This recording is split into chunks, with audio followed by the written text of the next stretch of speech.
Bonjour et bienvenue sur ma minute judiciaire du nouveau détective.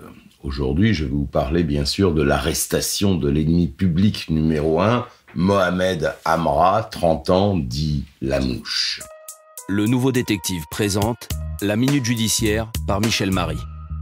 Un criminel archi connu des services de police et qui collectionne crimes et délits depuis l'âge de 13 ans. Le 14 mai dernier, la France entière est sous le choc après l'évasion aussi spectaculaire réalisée lors d'un transfert entre la prison d'Évreux et le palais de justice de Rouen, où Amra devait être entendu par un juge. Une scène digne d'un film policier où on voit une voiture bélier heurter pleine face un fourgon cellulaire au péage, bloquant le fourgon dans lequel se trouve Mohamed Amra. S'ensuit très vite une fusillade nourrie à coups d'armes lourdes, des kalachnikovs, entraînant la mort de 2 surveillants de l'administration pénitentiaire. Le commando, constitué de 5 hommes ayant mené l'évasion, s'évanouissent dans la nature. On retrouve une voiture calcinée à quelques kilomètres de là. Nul doute que c'est une des voitures utilisées pour la fuite des voyous. L'OCLO et la BRI nationale sont activés pour tenter de retrouver le fugitif, mais aussi ceux qui l'ont aidé dans cette action. Peu d'éléments pour y parvenir, seule une des voitures, celle qui bloque le fourgon, n'a pas été incendiée malgré une tentative qui a échoué. L'engin incendiaire a rebondi sur le sol sans entrer dans l'habitacle, et donc la police technique et scientifique a sans doute trouvé des indices dans ce véhicule. Lendemain de cette évasion spectaculaire, on découvre une série de loupés, des ratés spectaculaires. Mohamed Amra disposait de plusieurs téléphones portables en permanence pendant ses incarcérations.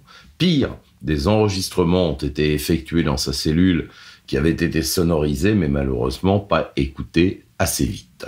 On découvre que le détenu continuait à organiser ses activités délictuelles et criminelles depuis ses différentes prisons. Revenons sur sa cavale et surtout à son arrestation ce samedi. Assez vite, les policiers ont la certitude que le fugitif est planqué dans sa zone de confort, soit à Évreux. Ses relations sont passées au crible avec des résultats positifs, de nombreux indices s'accumulent et qui permettent parallèlement de cerner de nombreux individus qui ont de près ou de loin, aidé Mohamed Amra dans son évasion. C'est au total une 30aine de personnes qui se trouvent dans le collimateur de la police judiciaire. Ils sont depuis plusieurs mois étroitement surveillés, leurs relations, leurs appels, les réseaux, tout y passe. Et petit à petit, l'étau se resserre. 48 heures plus tôt, les policiers de l'OCLO acquièrent la certitude, via une communication téléphonique, ou peut-être un tuyau, que l'objectif, donc Mohamed Amra, se trouve en Roumanie, à Bucarest précisément. Les policiers roumains sont mis sur le coup, prennent le relais, se montrent très efficaces sur le terrain. Mohamed Amra est finalement logé dans une résidence de grand standing. Cette résidence de grand standing est évidemment surveillée par la police discrètement.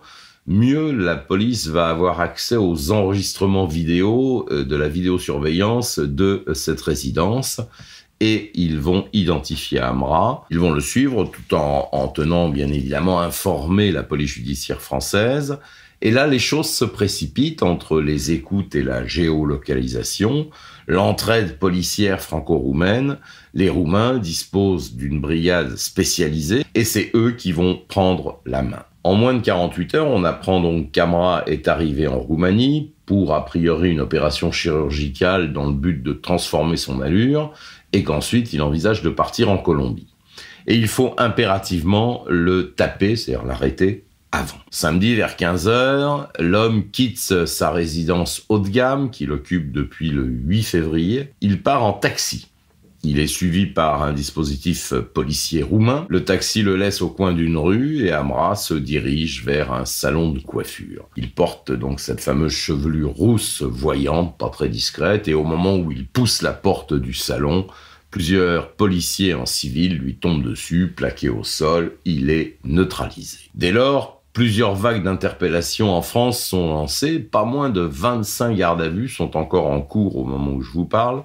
Des interpellations principalement en France, mais aussi en Espagne, au Maroc et même en Thaïlande. On sait que 2 complices, un Français et un Albanais, l'ont aidé et conduit jusqu'à Bucarest, garni son logement de nourriture et d'eau, et même lui ont laissé une somme d'argent assez importante.